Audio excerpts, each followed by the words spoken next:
생각을 감정으로 전환하는 것, 혹은 생각에 감정을 보태는 것. 이게 무슨 말이냐면 내가 그림을 그려놓고 나와 그림을 분리시키는 것은 생각이에요. 그냥 내가 100억의 부의 상태를 생각해. 그리기는 그림에 그렸어. 백도화지.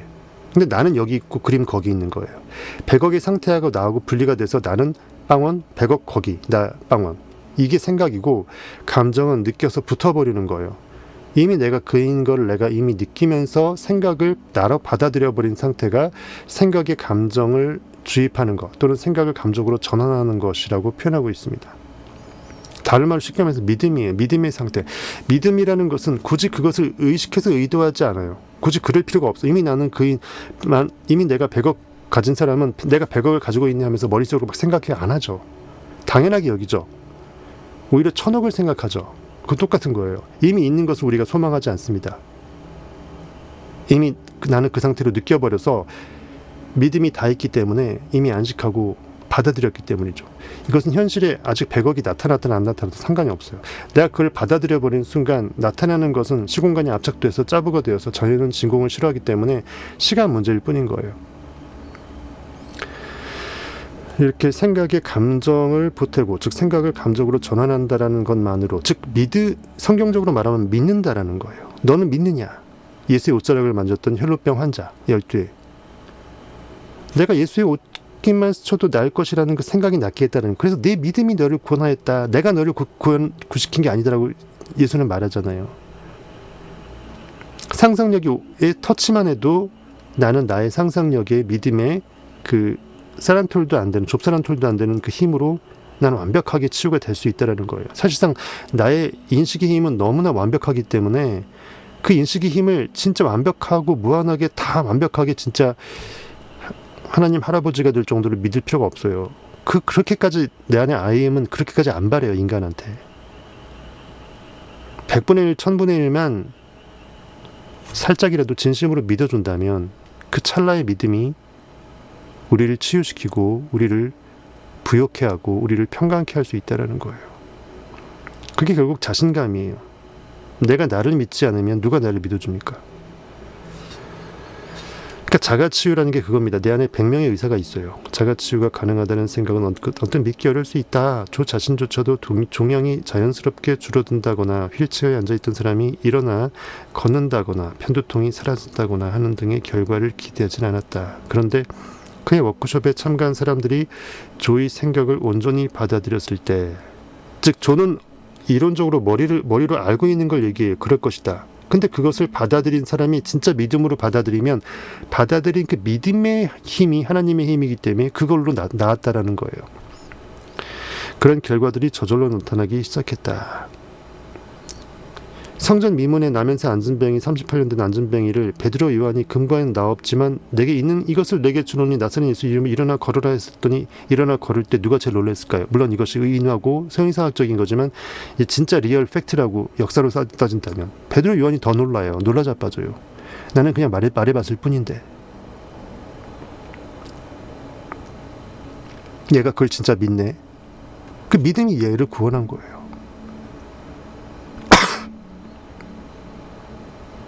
그래서 그 미신 교주가 교제 행세를 그래서 할 수 있는 거예요.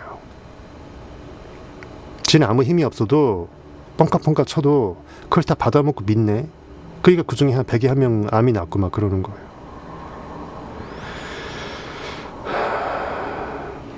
저는 우리가 우리 몸의 플라시보 효과를 확신하고 이용할 때 과연 얼마나 빨리 치유가 일어날지 궁금했고 뛰노는 아이처럼 기쁘고 열린 마음으로 실험을 해나갔다. 그런 이야기를 담은 이 책의 제목 당신이 플라시보다 라는 이 책은 당신 몸의 생리적 사건들의 사슬을 만들어내는 것이 당신 자신의 생각과 감정과 믿음이라는 사실을 잘 보여준다. 내가 어떤 꿈을 생각을 하고 그리고 그림과 나를 혼연일체로 느끼고 본드로 붙어버리고 거기에 내가 확신에 이르러서 안식의 단계까지로 넘어가게 돼버리면 끝난다라는 거예요. 그럼 내가 원래 아팠지라는 생각을 예전에 나의 아팠던 생각 자체를 안 하게 돼요. 즉 예전으로 돌린다라는 거죠. 분명히 현실적으로 나는 아파. 남들이 보기엔 난 아직 안 나았어. 하지만 나는 나았다라고 생각하고 모래 위를 뛰노는 상상을 한다거나 하니까 진짜 다 나아서 뛰어놀잖아요. 네베일 시리즈에도 많이 있었죠. 이 책을 읽는 동안 때로 불편할지도 모르겠다. 그래도 계속 읽어보기 바란다. 왜? 이성적으로 설명이 안 되는 것들이 많다라는 거예요. 그 장수돌침대, 장수돌침대가 아니고 뭐지? 몸에 좋은 거 선전할 때 이거 어떻게 설명이 안 되네. 먹어봐야 아는데 아마 그렇게 말하잖아요. 백문이 불여일견이다. 한 번 보는 것만 못하다. 100번 듣는 게.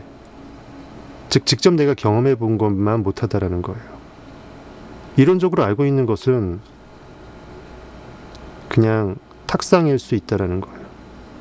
실증 체험을 통해서 내 영이 그 느낌으로 나를 점프시킬 때 나의 영은 느낌 그 자체이고 느낌은 하나님의 자체이고 하나님은 나와 분리가 불가능하고 신은 어디에 따로 짱박혀 있는 것이 아니라 내가 나의 얼굴을 못 보듯이 예수는 내 뒤에 나를 바라보고 있는 나의 존재 의식이고 그래서 우리는 나의 진짜 존재감을 뒷모습밖에 못 본다라고요.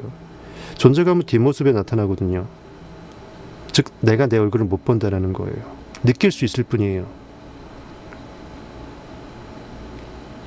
다 보고 바라보고 모든 전지적 작가 시점으로 다 보고 있는 완벽한 관찰자가 내 등 뒤에 나로서 있다고 생각해 보세요. 내 뒤통수에 붙어 있다고 생각해 보세요. 그게 진짜 나라고요. I am. 이 인간이 지가 하나님인지도 모르고 내가 이 인간 안에 내가 하나님으로 들어가서 잠자고 있는데 인간인 줄 알고 살고 있네 하면서 하나님은 바라보고 있는 거예요. 아버지는 아들이 아버지를 아버지로 불러줄 때까지 등 뒤를 돌아볼 때까지 팔 벌려 탕자를 기다리는 아버지의 마음처럼 기다리고 있다는 거예요.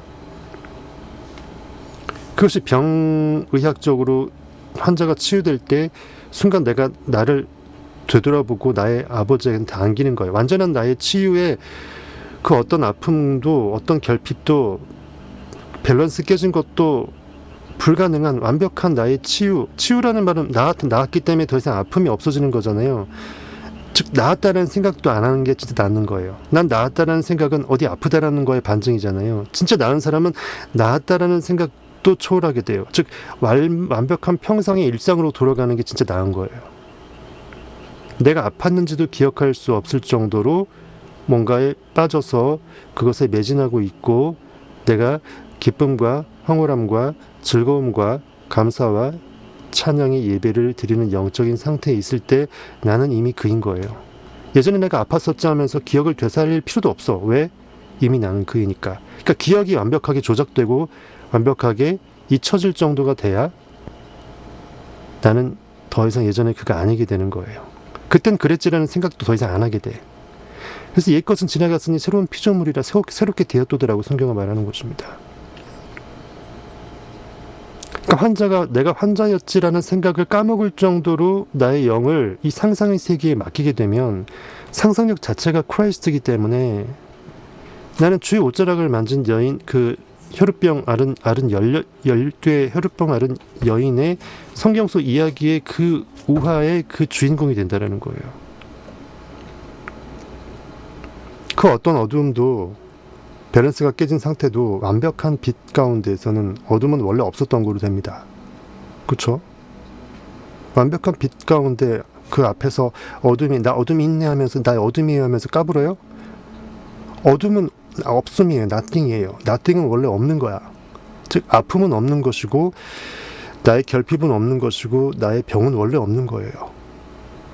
내가 완벽한 치유고 회복이고 완벽한 평강이고 있음인 걸 순간 까먹은 밸런스 깨진 상태가 있음이 없는 상태니까 없음이 되는 거죠. 그래서 없음 원래 없는 거예요. 그러니까 생각하지 않으면 돼. 그래서 부정적인 거를 생각하지 않고 내 긍정적인 거를 당연하게 여기면서 그 다음에 무한의 긍정으로 나를 깨우는 것이 나의 무한성을 깨우는 거죠. 내 생각의 지경을 넓히고 야베스의 기도처럼 원컨대 주께서 내게 복의 복을 도와서 나의 지경을 넓히시고 주의 의로운 오른손으로 나를 도우사 나를 환난을 벗어나 근심이 없게 없소서. 병도 마찬가지라는 거예요. 나도 모르게 나는 병자네라고 울타리를 바꿔놓고 있으니까 병자란 울타리 안에 가둬서 나는 진짜 아파야 되고 아프지 않은 게 이상한 내 무의식 상태가 돼버리는 거예요. 그러니까 지경부터 울타리부터 뽑아서 지경부터 넓혀야 돼. 나의 지경을 넓히시고 그때 IM의 이 부활이 일어나서 주의 의로운 손으로 즉 올바른 의식의 올바른 방법으로 나를 돕게 되고 나로 환란을 벗어나 나의 이 병적 증세의 상태를 벗어나 어떤 암세포의 이 확장의 상태에서 벗어나 원래 암세포는 온전한 세포가 변이된 거잖아요. 즉 원래 온전했다라는 거예요. 암세포를 의학적으로 아무리 칼로 잘라낸다 한들 그 단백질은 원래 완벽한 하나님의 작품이었는데 굳이 잘라낼 필요 없다라는 거예요. 잘라낸다고 해서 그 옆에 있는 세포가 전이가 안 되겠어요?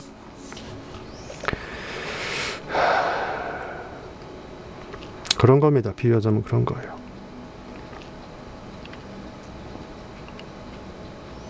그래서 읽을 때 불편할 수 있다는 거예요. 일반적인 현상학을 모르는 세뇌된 사람들이 읽으면 뭔 개소리야 해버린다는 거예요. 그럼 그런 사람들이 이 책 읽으면 안 돼요. 그냥 덮고 그냥 버려야 돼. 스트레스는 받아. 어차피 이 책을 보고 나를 되돌아보고 나의 느낌을 믿고 아예 내가 나를 던질 생각을 하지 않으면은 그건 의미가 없습니다. 성타 방송 구독하시는 분들도 다 마음이 있으니까 뭔가가 있다라고 느끼니까 구독을 하신 거예요.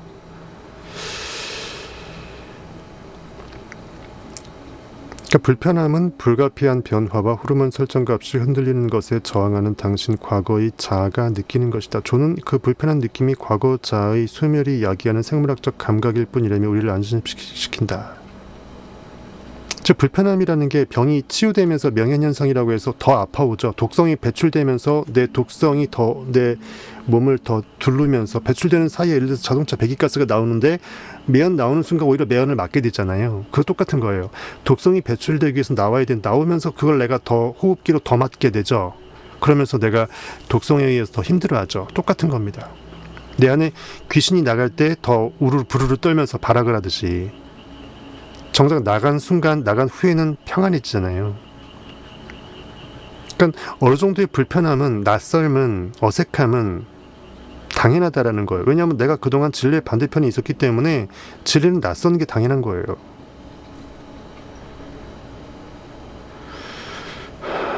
우리는 대부분 그 복잡한 생물학적 과정을 이해하려고도 하지 않고 또 그럴 시간 여유도 없다. 그래서 이 책이 아주 큰 도움이 될 것이다. 저는 그 변화의 과정 배후에서 작용하는 과학을 깊이 파고들면서 이를 알아듣기 쉽게 이해하기 쉽게 설명한다. 그렇게 아름답고 멋진 설명을 하기 위해 보이지 않는 엄청난 수고도 마다하지 않는다. 저는 비유와 사례 등을 통해 이러한 발견을 어떻게 일상에 적용할 수 있는지 정확히 보여주고 이를 진지하게 받아들인 사람들이 건강을 되찾는 극적인 이야기도 소개한다.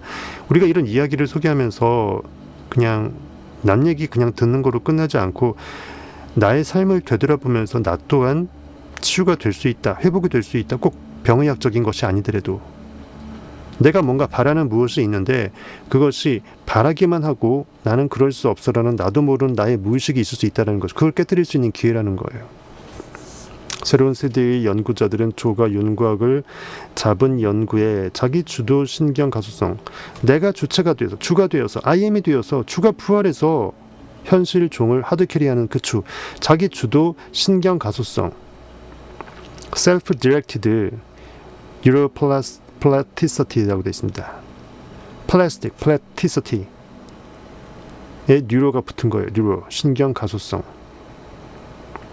신경이 언제든지 새롭게 변형될 수 있고 태어날 수 있다는 거예요. 자기주도 신경 가소성이라는 그 네임에 연구라는 이름을 붙였다. 이 이름은 우리가 스스로 경험의 질을 높임으로써 오래된 신경 회로를 없애고 그 생각의 이 그릇된 쳇바퀴 있죠. 무의식의 이 쳇바퀴를 사슬을 끊어버리는 거예요.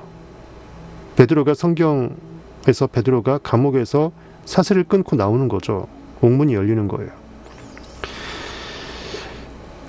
나는 SDN, Self-Directed Neuroplasticity, SDN, 시간이 다가올 세대의 개인적 변형과 신경 생물학의 가장 강력한 개념이 될 것이라고 봅니다.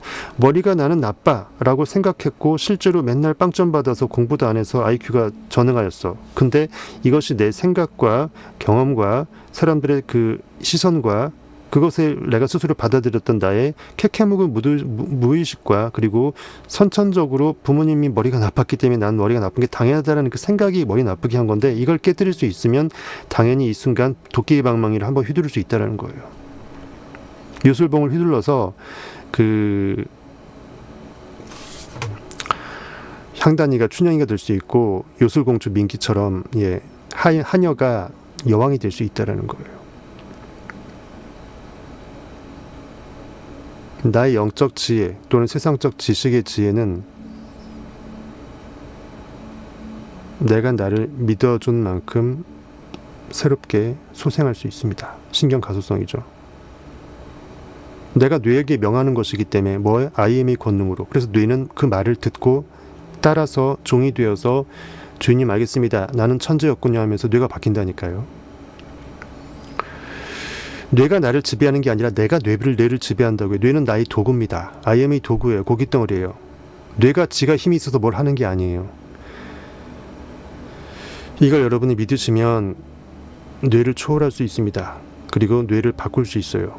그리고 바뀐 뇌 안에 내가 가둬지지도 더 이상 않을 수 있게 돼요. 중요한 건 제일 그게 중요한 거죠. 내가 아무리 잘나도 잘남이라는 나에 가둬지면 못남이 되거든요.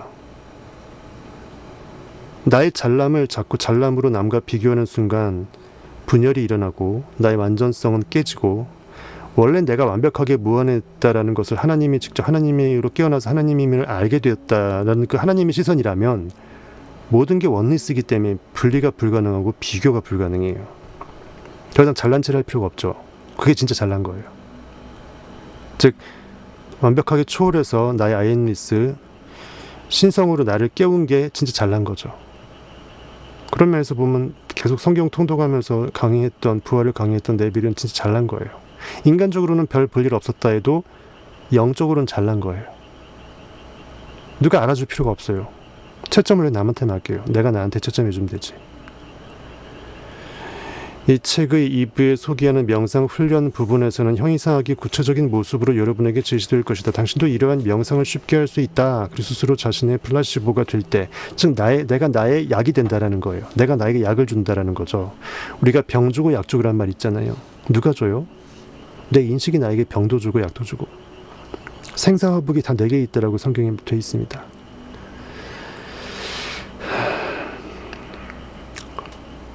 스스로 자신의 플라시보가 될 때 얻게 될 커다란 가능성들, 모든 것이 가하다. 즉 나의 무한 가능성, 잠재성을 말하죠. 가능성들도 다른 말로 내 상상의 무한 능력성이에요. 가능성들도 직접 경험할 수 있다. 여기에서 목적은 당신 인생에 대한 믿음 혹은 인식을 생물학적인 수준에서 바꾸는 것이고, 그래서 본질적으로 새로운 미래와 사랑에 빠져 결국 그 미래가 구체적이고 실질적으로 존재하게 만드는 것이다. 즉 진짜 끌어당김의 법칙이라는 것이 그냥 신비로운 그냥 이상한 마술이 아니라 진리는 진리의 상태를 당연히 끌어당겨요. 왜냐하면 나의 바깥에서 그것을 끌어오는 게 아니라 원래 내가 완전했다라는 거예요. 내 안에서 끌어오는 거예요. 아시겠죠? 그러므로 가능성의 지평을 넓혀줄 이 황홀한 여정의 도전에서 몸의 기능과 치유의 역량이 급격히 업그레이드되는 경험을 누려보기 바란다. 그 과정에 열정적으로 뛰어든다고 해서 또는 과거에 당신 발목을 잡던 생각과 느낌과 생물학적 설정값들을 버린다고 해서 당신이 잃을 것은 아무것도 없다. 즉 믿져야 본전이라는 거죠. 믿을 게 없다. 삶은 도전이고 도전하지 않으면 아무것도 도전해보지 않고 시간만 가고 죽어버리는 것이 가장 큰 리스크죠. 사람들은 아무것도 도전하지 않으면 실패도 없다라는 생각 때문에 안이하게 평이하게 나는 실패도 하지 않았어 하면서 자기 위안을 떨면서 도전하지 않고 죽거든요. 그게 제일 무지한 거죠. 최고의 잠재력을 깨달을 능력이 당신 안에 있음을 믿고 용기를 내 행동에 나서보기 바란다. 그때 당신은 플라시보가 되어 당신을 위해 그리고 이 지구를 위해 우주를 위해 그렇죠? 행복하고 건강한 미래를 창조하게 될 것이다. 도슨 처치라는 이 박사가 그 책 서문을 써줬나 봅니다. 그다음 책 머리가 나오는데 깨어남이라고 돼 있어요. 아마 그 죽었다 살아났잖아요. 그 얘기 같아요. 그렇죠? 깨어남. 거기에 어떤 영적인 의미의 깨어남도 있을 것이고.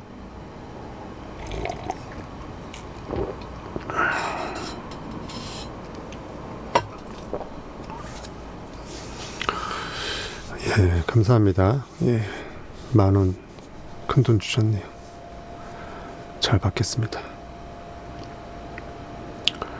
이렇게 멤버십 아닌 분들도 이렇게 채팅글 남겨주시기를 저는 좋아합니다.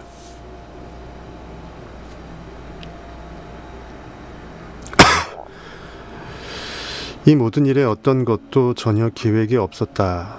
강연자, 저술가, 연구자로서 내가 현재 하고 있는 일들은 모두 그것들이 나를 찾아왔다고 하는 쪽이 맞을 것이다. 의도하지 않았다라는 거예요. 깨어나려면 모닝콜을 받아야 하는 사람이 있다. 나도 1986년도에 그 전화를 받아야 했다. 아름다운 4월의 어느 날 남부 캘리포니아에서 팜 스프링스 철인 3종 경기에 참가했다가 나는 SUV에 깔리는 사고를 당했다. 철인 3종 경기, 인간으로서 정말 가장 어렵다라는 그 도전에 임하면서 하필이면 그 과정에서 극악의 최악의 상태를 만난 거죠.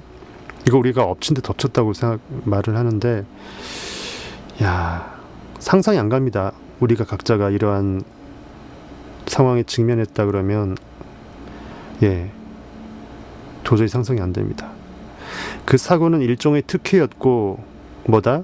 그 사고는 일종의 특혜다라는 거예요. 그 순간 내 인생이 바뀌었으며 이 긴 여정이 시작되었다. 이 계속 그 복음 전도사처럼 계속 이거에 대해서 계속 책도 쓰고 많이 활동도 하고 했잖아요. 이것이 바로 꿈보다 해몽이고 방언보다 통변이라는 성경 말씀입니다. 현실이라는 꿈속에서 꿈에 가둬지지 않고 그 꿈을 현실에서 이루어진 현상에 보여지는 것을 내 의식이 어떻게 바라볼지 해석을 잘하는 것이 중요하다는 거예요. 뭔 소리인지 모르는 방언 샬라샬라 하는 거가 중요한 게 아니라 현실에서 이 진리가 뭔지도 모르면서 살아가는 반응인식의 샬라샬라가 중요한 게 아니라 통변이다라는 거예요. 생각이 이씨해서 내가 생각을 제대로 알아차려서 나의 행동을 통찰하면서 원인이 결과를 야기하는 이 인과관계를 내가 추론할 수 있는 영적인 시선이 더 중요하다라는 거예요.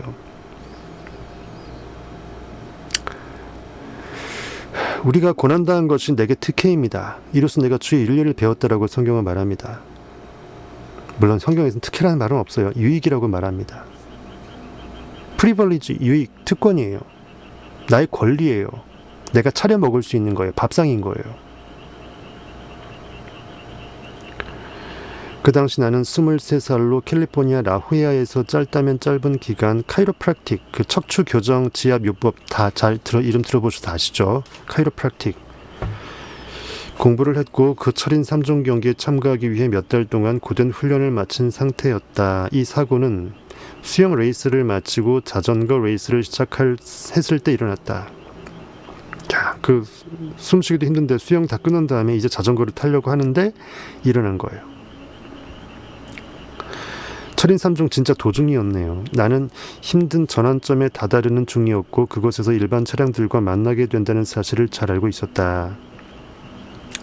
다가오는 차량들을 등지고 서 있던 경찰관이 나에게 우회전을 해서 코스대로 따라가라는 손짓을 했다. 나는 레이스에 집중하며 사력을 다해 달리던 중이었으므로 그의 지시 위에는 아무것도 안 보였다. 그 모퉁이에서 2명의 사이클 선수를 제치던 순간이었다. 열심히 자쳤기 때문에 사고가 난 거예요. 그렇죠? 뒤따라갔으면은 디스펜서가 아니라 이 앞에 있는 사람이 다쳤겠죠. 거의 시속 90km로 달려오던 빨간색 사륜 구동 포드 브론코라는 그 차가 있거든요. 브론코. 그 지프의 크라이슬러 지프처럼 생긴 사륜 구동이 있습니다. RV. 브론코가 뒤쪽에서 내 자전거를 강타했다. 귀 추드리면 진짜 이건 방법이 없어요. 그 다음 순간 나는 허공에 붕 뜨는가 싶더니 등을 바닥에 정면으로 부딪히면서 쓰러졌다. 뇌진탕 안 당한 게 신기한 거죠. 달려오던 속도가 있는 데다가 브롱코 운전자가 반사신경이 둔한 나이든 여인이었던 탓에 그 차는 계속해서 내 쪽으로 달려들었고 그냥 서질 못하고 그냥 밀어버린 거예요. 나는 그 차의 범퍼에 한 번 더 부딪혔다. 그러니까 최악의 엎친 데 덮치고 또 덮치고 해서 최악의 상황에도 그럼에도 불구하고 모든 상황 속에서 너는 믿느뇨? 라는 내 안의 진리가 나를 가르쳐 줄 수 있는 절체절명의 아까 그 기회였다라는 거예요. 가장 최악이 이것보다 더 최악이 불가능할 정도의 죽지 않는 게 신기할 정도의 상황에서 죽지 않고 회복 불능의 의학적인 소견의 상태에서 내가 나의 영적인 느낌의 힘으로 나았다? 그래야 진짜 내가 믿을 거 아니에요. 유레카 외칠 거 아니에요. 안 그랬으면 의학과 양다리를 걸쳤겠죠. 왜? 그냥 적당히 다쳤으면 의학을 빌었을 거 아니에요. 나는 차 아래 깔리고 싶지 않았고 그 금속 덩어리가 아스팔트 위에 널브러져 있는 나를 밟고 지나가는 것만큼은 피하고 싶었기에 재빨리 범퍼를 부여잡았다. 그러니까 나는 그 상태로 무슨 일이 벌어지고 있는지 운전자가 깨달을 때까지 길 아래쪽으로 한참 동안 밀려가야 했다. 계속 그냥 여인은 계속 그냥 밀어버린 거예요. 거의 고의성이 있을 정도로 좀 심하네요. 그렇죠? 물론 고의는 아니겠지만 마침내 그녀가 차를 멈춰서 세웠을 때 나는 중심을 잃고 18m 정도 굴러떨어졌다. 그 순간 필사적으로 통제할 수 없는 상황에서 그나마 통제력을 갖고 사력을 다해서 살아보겠다고 생명줄을 마지막 0.001%를 붙들었던 거예요. 느껴지시죠? 지금도 나는 그때 쌩하며 지나가던 자전거들과 라이더들의 공포에 찬 비명소리와 놀라서 내뱉는 말들을 기억한다. 그들은 레이스를 멈추고 나를 도와야 하는지 계속 달려야 하는지 둘 사이에서 어쩔 줄 몰라 했다. 그것에 누워서 내가 할 수 있는 일은 그저 항복하는 것뿐이었다. 얼마 지나지 않아 나는 내 척추뼈가 6개나 부러졌다는 사실을 알게 되었다. 재미있는 것은 성경에서 육은 히브리 6번째 믿음을 상징해요. 너는 믿느뇨? 갈릴리 가나 혼인잔치에서 예수가 물로 포도주 만들었던 것도 돌 항아리 6개에 물을 가득 채운 거예요. 하필이면 6개인 것도 이유가 있습니다. 신비롭죠?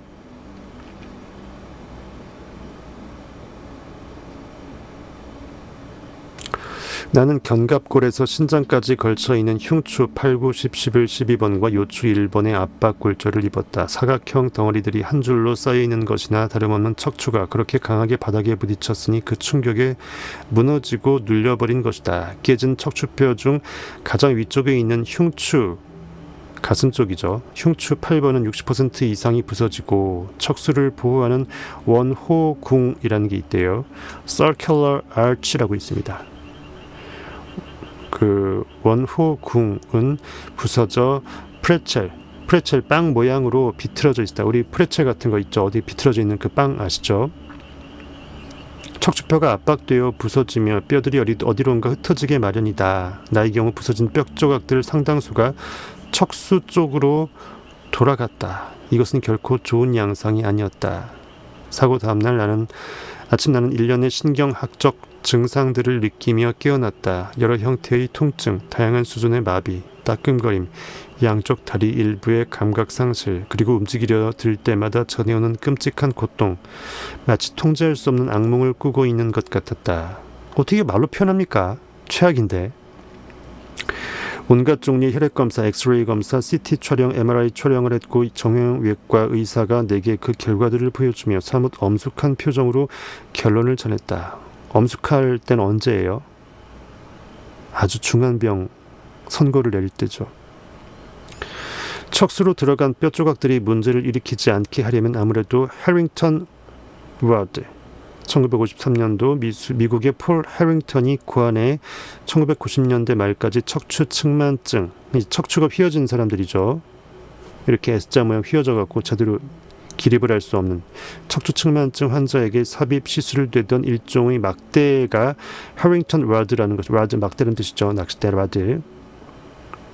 아무래도 해링턴 라드를 심는 수술을 해야 한다는 것이다. 척추뼈의 부서진 부분 위아래로 군데군데 두세 군데 째서 30cm 스테인리스 스틸 막대 2개를 척추 양쪽에 세우고 나사로 조인 다음 주엠쇠로 고정해야 한다는 말이었다. 사실 제가 그냥 여러분 읽으면 되는데 읽어드리는 것은 여러분들 읽지도 않을 뿐더러 이 상황 가운데 여러분이 정말 리얼하게 느끼시라는 얘기입니다.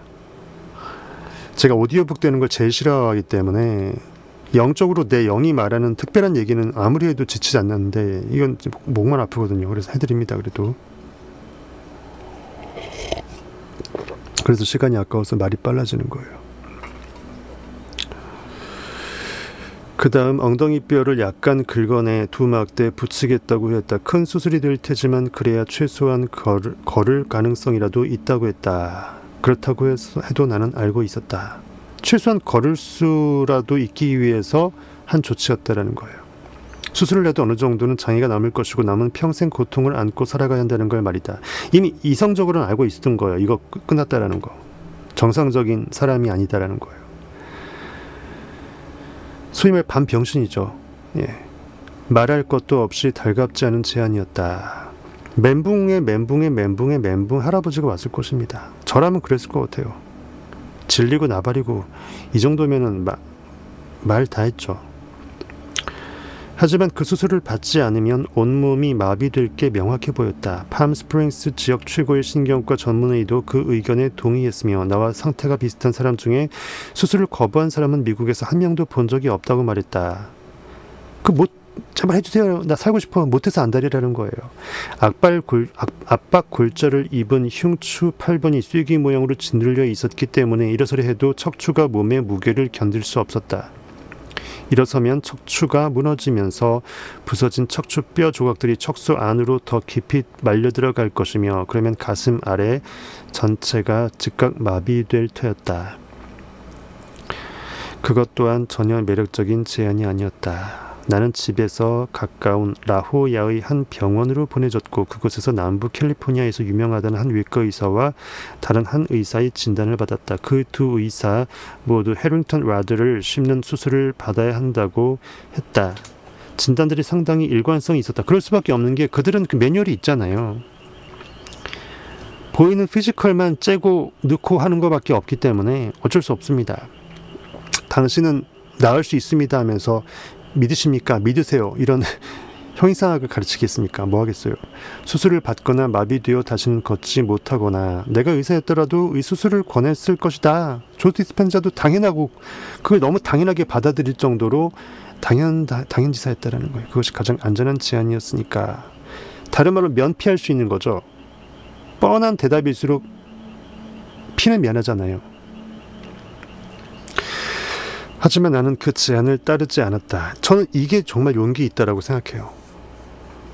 죽음을 각오하고 이참에 내가 흠모해왔던 영적 진리에 혹시 효험이 있을지 한번 바로 때는 이때라고 기회라고 생각했던 거예요. 그 당시 내가 어려서 그렇게 담담했을 수도 있었겠지만 난 해링턴 라드 삽입이라는 의료 모델과 전문가 권고를 거스르기로 결심했다. No. 나는 우리의 몸속에는 생명력을 주는 보이지 않는 지성 혹은 의식, consciousness가 있다고 믿었고 이는 지금도 마찬가지다. 그 지성 혹은 의식은 다 인식하고 있는 거죠. 알지자잖아요. 알고 있다라는 게 인식한다라는 거잖아요. 우리가 안다라는 것은 뭐예요? 인식한다라는 거죠. 암과 인식이 분리가 가능합니까? 알아차림과 인식이 분리가 가능합니까? 인식하고 있다라는 것은 그렇다라고 알고 있다라는 거잖아요. 그 지성, 의식이 매 순간 우리를 지지하고 유지하고 보호하고 치유한다. 그 지성이 2개에서 시작해, 2개에서 시작해 거의 100조 개에 이르는 분화된 세포들을 만들어내고 그것이 매일 우리 심장을 수십만 번 뛰게 하며 그것이 몇 초마다 각 세포 안에서 수십만 개의 화학적 반응들을 조직한다. 그것이 하는 놀라운 기능들은 그 외에도 수없이 많다. 그 무렵 나는 만약 그 지성이 실제하고 내 잠재의식이 자율신경계를 담당하잖아요. 그래서 그것이 기꺼이 온 마음을 다해 사랑으로 그런 놀라운 능력들을 증명하고자 한다면 나의 나됨, 나의 하나님됨, 내 안에 아버지가 살아계심을 내가 입증할 수 있는 찰나의 기회였잖아요. 나도 외부 세계에 대한 관심을 거두고 내면으로 들어가 그것과 만나 관계를 만들어갈 수도 있을 거라고 생각했다. 저는 이런 생각이, 이런 느낌과 이러한 이 영적인 이 엄청난 플래시가 터진 것도 누구의 은혜다? 주의 은혜다. 인간의 능력이 아니라는 거예요. 이 특별한 생각 자체도, 이 생각을 주신 것도 내 안에 I am이라는 거예요. 아시겠죠? 물론 그것이 생각이 나도 선택을 굳이 하지 않고 스쳐 지나가는 그 바람처럼 귓가를 스쳐 지나가게끔 하고 그냥 고깃덩어리의 평범한 매뉴얼대로 따라가는 게 사실상 대부분이죠. 하지만 몸에 자가치유 능력이 있음을 그렇게 머리로 이해하긴 했어도 당시에 나는 내가 아는 그 철학의 소소한 것들 하나하나까지도 실제로 다 적용해보면서 그 이해를 다음 수준으로, 그리고 또 그 다음 수준으로 넓혀가야만 했다. 정말로 치유를 경험하기 위해서였다. 참 치유가 단순히 몸의 치유 그 이상이라는 것을 알고 있는 거예요. 그렇죠? 어디 갈 수도 없었다. 엎드려 있는 것 외에는 아무것도 할 수 없었기 때문에 나는 두 가지 결심을 했다. 첫째, 매일 내 안의 지성에게 모든 의식을 집중해서 그것에게 나의 계획을 순서대로 아주 자세히 말해주고 그 견본과 비전을 보여준 뒤 무한한 힘을 가진 그 위대한 마음에게 나를 온전히 맡겨 그것이 I am이 나의 아버지가 나를 치유할 수 있도록 한다. 둘째, 내가 경험하고 싶지 않은 것은 그와 관련한 어떤 생각도 머릿속으로 들어오지 못하게 한다. 너희는 골방으로 들어가 문을 걸어 닫고 은밀한 가운데 보시는 하나님께 여호와께 구하라 라고 성경이 되어 있지. 그거예요. 딱 그거예요. 세상의 모든 일반적인 상식의 반응인식들을 차단하고 완벽한 임의의 법칙, 나의 완전성이 나의 완전함을 당연히 끌어당긴다라는 거예요. 간단했다. 적어도 기획만큼은. 그 다음에 과격한 결정이라는 말에 들어갑니다.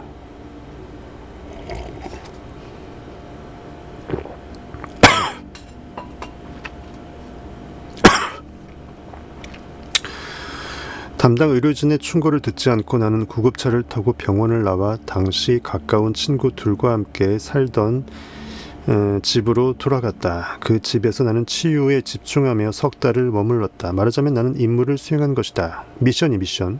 나는 매일 아침 일어나면 바로 척추뼈를 하나씩 재건해보기로 결심했다. 그리고 내 안에 그 의식, consciousness, 내 안에 I am, 하나님, 내 노력에 주의를 기울일 때 내가 원하는 것이 무엇인지를 그 의식에게 보여주고자 했다. 너는 내게 구하라, 두드리라, 찾으라. 나의 완벽한 치유를 찾으라는 거예요. 찾으라는 것은 이미 있다라는 거예요. 나는 그 의식이 나의 절대적인 참여를 요구한다는 것을 잘 알았다. 우리가 예배에 참여한다. 참여라 그러죠. 참여. 영적 예배에 참여하는 거예요. 진리 예배에 참여하는 거예요. 가장 높은 곳에서, 가장 좋은 곳에서 내가 호산나 솟구치는 거예요. 그리고 온 우주의 의식의 세포들이 I am을 찬양하는 거예요. 나를 찬양하는 거예요. 내가 찬양받고 내가 또 찬양하는 거죠. 그것은 내가 순간에 살아야 한다는 것을 의미했다. 즉 나는 찰나 지금의 존재라는 거예요. 그 지금은 영원성으로 접속되고 영원은 지금으로 존재하고 시간은 흐르지 않는다라는 거예요. 그러니까 나에게 아픔도 병약함도 사고도 철인 삼종 경기에서의 그 뒤에서 쳤던 그것도 없었다라는, nothing이었다라는 거예요. 그거를 이제 믿으려고 의도했다라는 것입니다. 나는 순간이에요. 찰나예요. 나는 그 present, 지금의 은혜의 예배에 참여하는 삶을 살아야 된다는 거예요. 내가 순간에 살아야 한다는 것을 의미했다. 그 말이 그 말입니다. 순간에 슉 살다가 없어진다는 그 뜻이 아니고, 즉 과거를 생각하거나 후회하거나 미래를 걱정하거나 외적인 삶에 집착하거나 고통이나 증상에 집중하지 않고 순간에 살아야 한다. 아까 제가 얘기했죠. 심장이 아픈 사람은 자꾸 심장 쪽을 생각하잖아요. 이것이 거기로 가 있으면 없던 아픔도 거꾸로 생겨요. 통증도. 아플 것이라고 내가 의심했기 때문에 심장을 생각하는 거잖아요. 진짜 심장이 멀쩡하면 심장을 생각하나요? 우리가 맛있게 공기를 평소에 아낌없이 들이마시고 있을 때는 공기를 생각하지 않죠. 당연한 거니까. 그거예요. 하나님이 당연히 내가 하나님인 거를 너무 당연시해버리면, 굳이 나 하나님이면서 내가 굳이 뻐길 필요 없잖아요. 똑같은 겁니다. 진리가 진리인 것은 당연한 것이기 때문에 진리의 진리 상태가 이미 진리가 진리임을 알려주고 있기 때문에 나는 진리구나 하면서 떠벌릴 필요 없어요. 위선이라는 거예요. 그거는.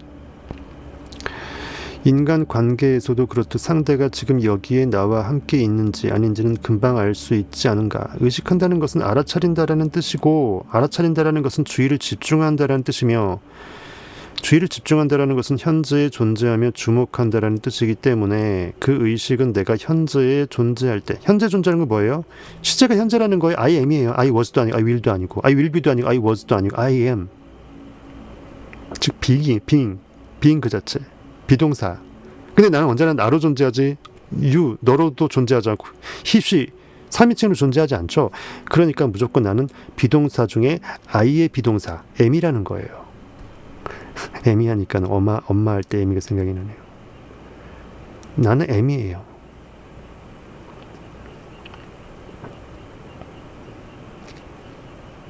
그 애한테는 여기에 있는 모든 이 서술어가 다 믹싱되어 있어요.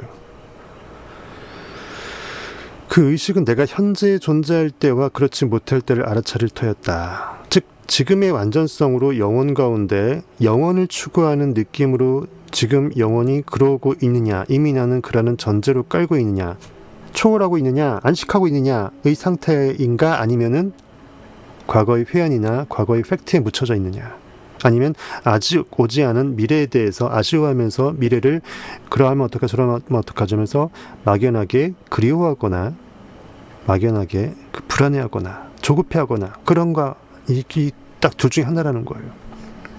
그래서 우리가 제대로 살고 있는 사람은 시간의 흐름을 까먹어요.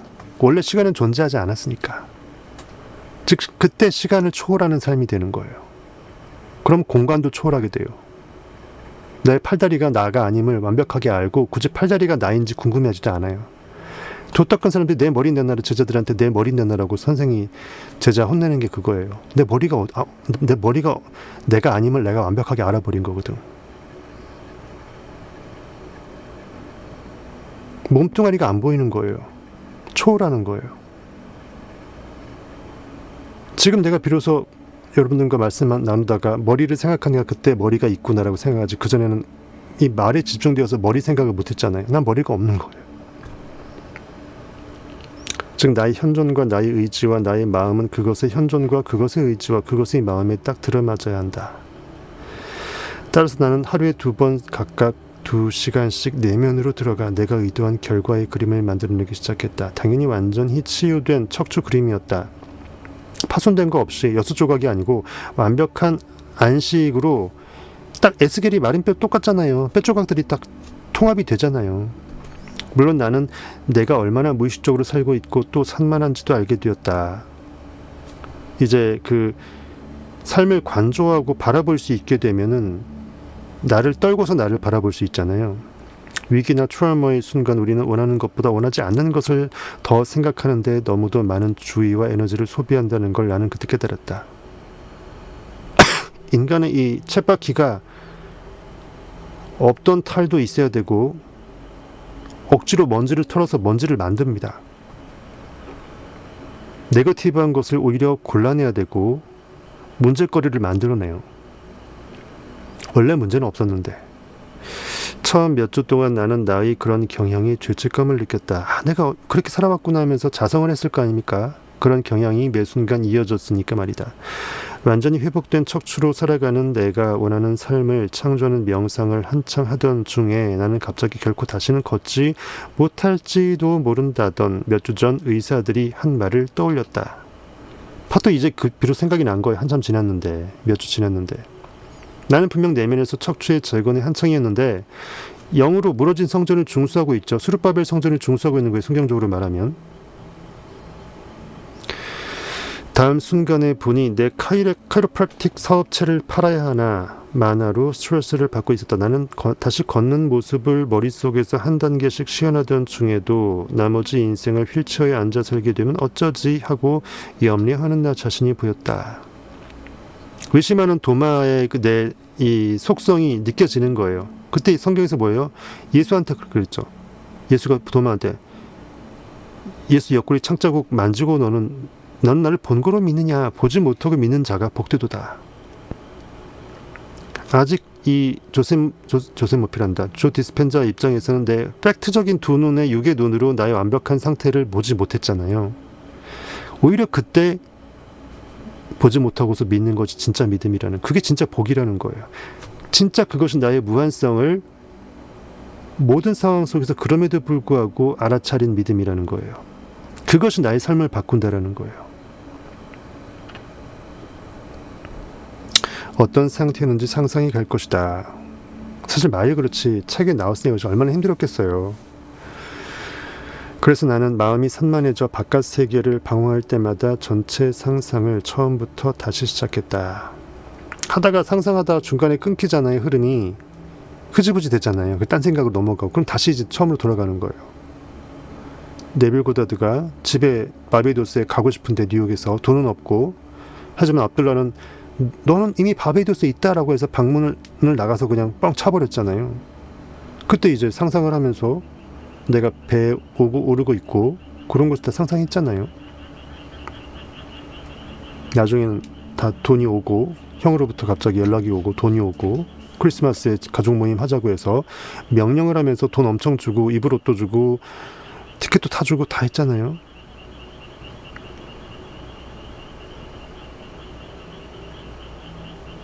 분명히 몸뚱아리는 뉴욕에 있는데 바베이도스에 있다. 그건 뭐냐면 바베이도스에 있네. 자네는 이미 바베이도스에 있네. 뭔 말이 많은가. 이게 얼마나 큰 보지 못하고 믿는 도마와 정반대의 압둘라의 믿음 아니겠어요? 압둘라의 믿음이 네비를 사실상 보내준 거라고 저는 생각해요. 그 지분의 반은 압둘라 거예요, 사실은. 물론 네빌도 있었겠지만, 네빌 자기의 상상력도 들어갔겠지만 이미 선빵으로 압둘라가 뻥 차주니까 축구공은 멀리 날아갈 수밖에 없는 거예요.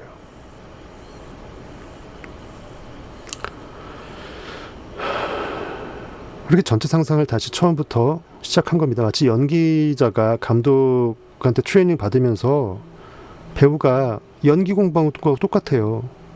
시나리오대로 연기하는 거잖아요. 상상력이. 지난 한 작업이었고 거듭 좌절할 수밖에 없었다. 정말이지 내가 해온 어떤 일보다도 힘들었다. 왜 아니겠습니까? 하지만 나는 내 안에 관찰자. 다 보고 있죠. 내 안에 나는. 나의 부정함까지도 다 알고 계시는 하나님의 눈이 있어요. 관찰자가 알아보려면, 내 안에 관찰자가 알아보려면 그 최종 그림이 깨끗하고 명확하고 중간에 끊어짐 없이 계속 그려져야 한다고 생각했다. 그 지성이 해낼 것이라고.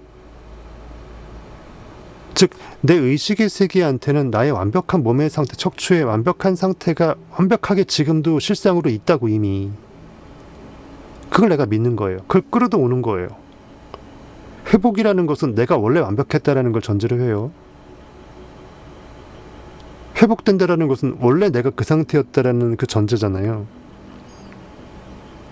밸런스가 깨졌다라는 것은 나는 완벽한 밸런스였다라는 말이 전제가 되는 거잖아요.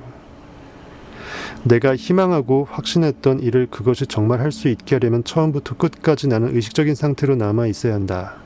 의식 없는 상태에 빠져서는 안 되었다. 즉, 항상 너희는 깨어있어라라고, 잠자지 말고 깨어있어라라고 성경에서 말했던 그거예요. 겟세마네 동산에서 베드로, 요한더러, 야고보더러 너 여기서 기도하고 있어. 깨어 있어. 나 기도하고 올게. 그거잖아. 나중에 피둥피둥 자고 있잖아요. 마음은 원이로되 육신이 한계가 있다고 얘기했잖아요. 그렇게 그 의식에 집중하려고 나 자신과 싸우고 애쓰며 6주를 보내고 나서야 나는 비로소 중간에 멈춤 없이 내면의 재건 과정을 마칠 수 있었다. 즉, 연기를 할 때 중간에 끊김없이 액션해서 완벽하게 끝낸 거예요. 그러곤 처음부터 다시 시작했다. 그 일을 처음으로 해냈던 날이 지금도 생생하게 기억난다. 테니스를 칠 때 스윗 스팟, 그 야구 배트에 이제 가장 이제 소리도 명쾌하게 나면서 손목에 그 아픔도 이제 진동도 없고 굉장히 조금의 힘으로도 최대한 멀리 보낼 수 있는 그 야구 배트의 정확한 그 스팟이 있죠. 스윗 스팟, 가장 그 달콤한 지점이죠. 스윗 스팟에 공이 정확하게 맞았을 때의 느낌과 비슷하다. 그 홈런 타자가 홈런을 칠 때는 타구 소리만 들어봐도 스스로 느껴지죠. 뭔가 옳구나, 옳다구나, 옳거니, 그쵸? 사극으로 따지면 옛날로 말해 옳거니, 유레카죠. 유레카, 바로 이거야. 이미 나는 그다, 나는 완벽하게 나았다라는 확신이 든 거예요. 아직은 몸은 아니지라도 뭔가 옳구나 싶은 느낌이 들었다. 딸깍하는 소리, 뭔가 딱하며 분명해진 느낌이었다. 뼈가 맞춰지는 느낌이죠. 세포가, 분열되었던 세포가 완벽하게 사고 전의 상태를 기억해내는 거예요. 아까 신경 가소성이라고 했죠. 새롭게 주물을 뜨는 거예요. 토기장이가 진흙을 기존 만들다가만 간장종지를 깨트리고 다시 오물조물 해갖고 물 부어서 진흙으로 내가 원했던 명품 도자기를 짓는 거예요. 왜? 나는 원래 명품 도자기였으니까. 척추를 제대로 만져서 주형을 뜨는 거예요. 처음으로 내 몸과 마음이 진정으로 깨어있고 진정으로 편안했다. 봐요.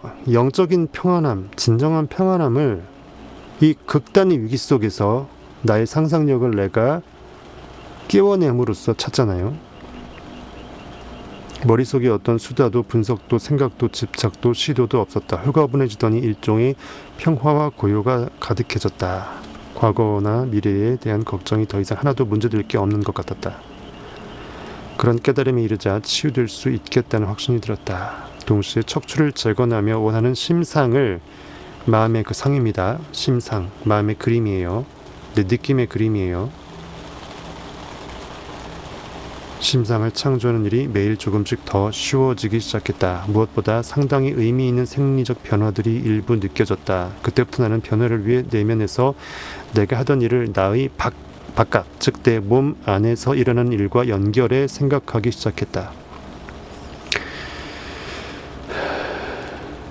그렇게 연결되는 순간 나는 더 많은 확신을 갖고 더 큰 집중력으로 그 일을 할 수 있었다. 나는 그 일을 하고 또 했다. 그리고 마침내는 그 일을 어쩔 수 없이 해야 하는 끔찍한 일이 아니라 영적 예배, 찬양, 감사 예배는 특권이라 그랬어요. 상상은 특권이지 노동이 아닙니다. 의무가 아니에요. 누가 시키지 않습니다. 내가 좋아해서 나를 위해서 나 스스로 하는 거예요. 왜? 좋은 느낌은 내가 좋아서 느끼지. 어거지로 누가 너 좀 느껴줘, 상상 좀 해줘 하면서 돈 줄게 상상해줘. 아니잖아요. 끔찍한 일이 아니라 기쁘고 고무적인 일로 여기며 계속 해나갈 수 있었다. 전에는 한 번 끝내는데 2-3시간이 걸렸던 일이 훨씬 짧은 시간에 끝이 났다. 그만큼 내 그 영적인 뇌신경이 완벽하게 새롭게 새로워져서 내가 원하는 것을 불러내는, 유슬램프 진리를 불러내는 내 영적인 이 간결한 직선 직항로가 생긴 거예요. 시간이 별로 안 걸려요. 순간 찰나로 내가 어떤 느낌을 느끼고 싶으면 바로 그림이 그려지는 거죠. 덕분에 시간이 한결 여유로워졌다. 남은 시간 동안에 물가에 나가서 다시 일몰을 보게 된다면, 친구들과 다시 음식점에 가서 점심을 먹게 된다면 어떨까 같은 생각들을 하기 시작했다. 즉 아주 뻔한 일상의 당연한 그것으로 일상의 세소한 그 일상으로 나를 초대하는 거죠. 그 신해철의 노래 중에 일상으로의 그 초대라는 노래 있잖아요. 일상으로의 그 정확하게 제목이 뭐죠? 어쨌든 있습니다.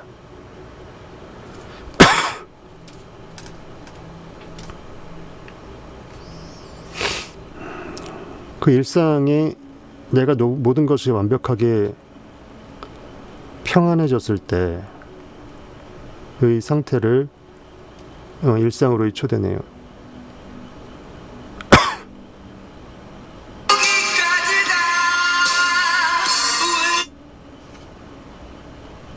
일상으로의 초대. 왜 엉뚱한 게 틀어지냐.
여기서는 일상으로부터 내 안에 그 일상의 공허함에서 나를 건져줄 수 있는 그 누군가가 필요한 것 같다고 거꾸로 되짚고 있는 것이고, 조 디스펜자는 나의 일상의 모습, 평안했던 모습을 이제 끌어와서 상상하는 모습이죠. 예.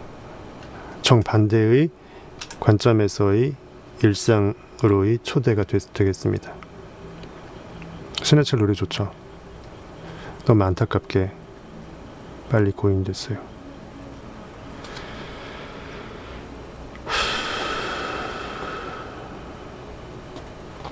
너무 쓸데없는 말을 많이 하니까 진도가 안 나가죠. 이제 서문인데 서문 깨어남 이거 하고 있네.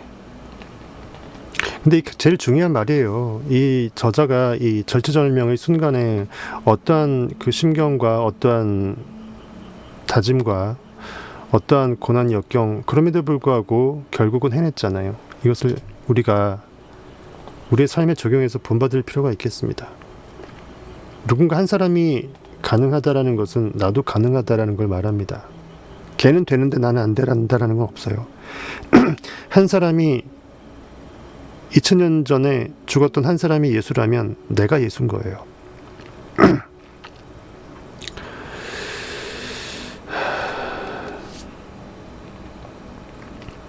사고 전에는 진정코 한 번도 대단하다고 생각해 본 적 없는 일들이었는데, 우리가 숨쉬는 것이 얼마나 대단하고 멋지고 황홀하고 감사하면서 나는 살아있다라는 것을 인식하게 할 수 있는 나의 순환책이잖아요. 그렇죠? 근데 우리는 숨을 소중히 여기지 않으면서 당연하게 쉽니다. 왜? 나는 살아있으니까 당연하게 쉬는 거예요. 죽은 사람은 숨을 쉴 수가 없죠. 이제는 하나같이 소중했다. 그리고 나는 시간이 걸리더라도 내가 이미 그곳에 가 있는 듯 느껴질 때까지 그 모든 일을 가슴 깊이 끌어안았다. 그 당시는 내가 무슨 일을 하고 있는지 몰랐지만 지금은 잘 안다. 나는 양자장, 퀀텀 필드 속에 존재하는 미래의 모든 가능성들에 대해 생각하고 그 각각의 가능성을 감정적으로 받아들이는 중이었다. 즉, 토기장이 집에서 진흙을 의식의 손으로 빚어내는 중이라는 거예요. 느낌의 힘으로. 그리고 내가 의도적으로 어떤 미래를 선택한 다음 그 미래에 느끼게 될 고양된 감정까지 미리 느낀 그 순간, 내 몸은 실제로 자신이 이미 그 미래를 경험하고 있다고 믿었다. 더 이상 미래가 아닌 거죠. 이미 나는 그이니까.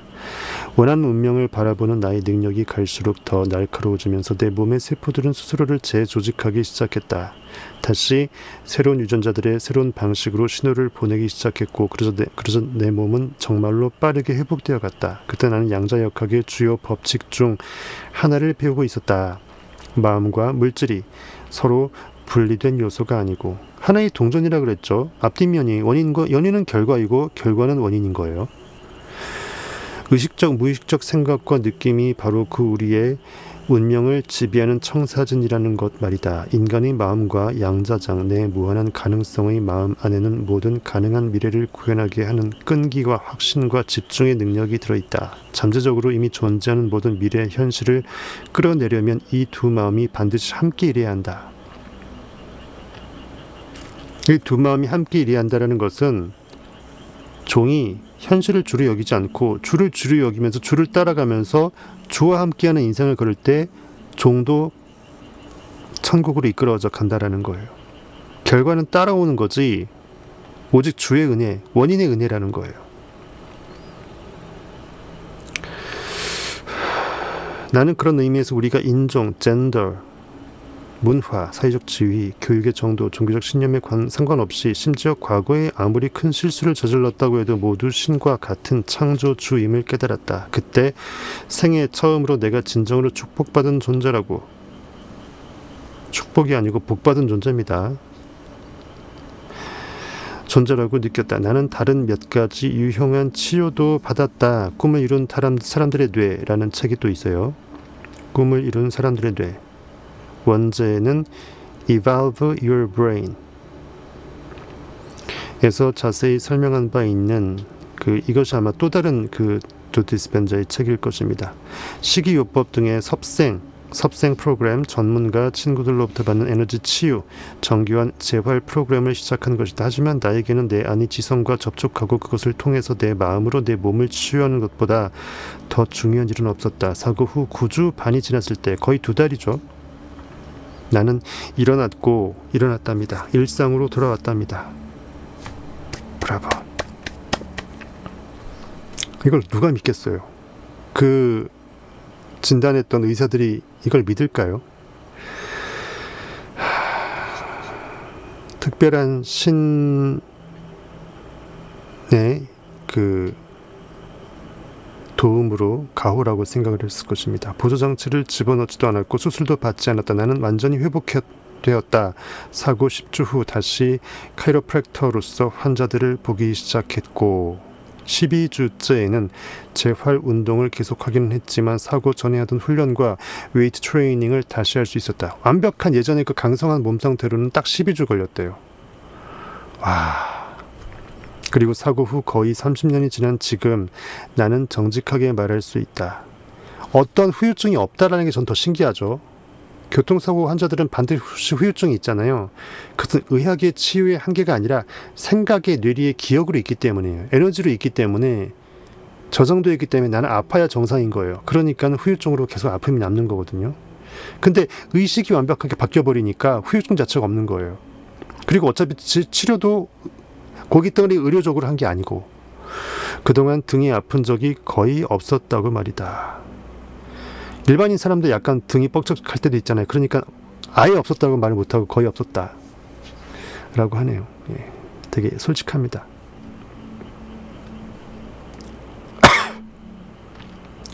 지치네요. 이만할까요? 본격적인 연구의 시작이라는 제목으로 또 들어가고 있네요. 이게 전부 다 책 머리라고 돼 있고 깨어남, 당신은 플라시보다의 책에서 깨어남이라는 큰 테마에서 이제 또 다른 제목, 본격적인 연구의 시작. 이제 나았으니까 이제 제대로 이 인과관계를 탐구해야 될 거 아니에요. 본격적인 연구의 시작이라는 제목으로 이 양도 많은데 잡다한데 썰까지 푸니까 더 진도가 안 나갑니다. 어쨌든 저도 처음 보는 책이고 저도 이참에 이제는 내 몸과 마음을 완벽하게, 특히 몸 쪽으로도 신경을 써서 이제 운동도 좀 하고, 운동기구도 비싼 걸 몇 개 샀거든요.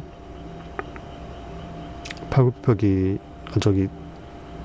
윗몸 일으키기하고 철봉 관련해서 운동기구를 택배를 시켰습니다. 그래서 그러면서 갑자기 생각이 나서 이 책이 생각이 나서 우리가 심신을 완벽하게 재정립할 수 있는 기회로 삼았으면 좋겠다. 어차피 인간적으로 세상에서 모든 성공을 이룬다 해도 내 몸이 병들어 버리면 의미가 있을까요? 그렇죠? 예. 우리가 살아있는 동안 현상계에 투사되어 있는 고깃덩어리로 존재하는 동안은 우리의 몸이 완벽한 영의 상태를 그대로 비출 수 있도록 같이 따라가 주는 게 우리 영을 위해서 고귀할 것이라고 생각을 합니다.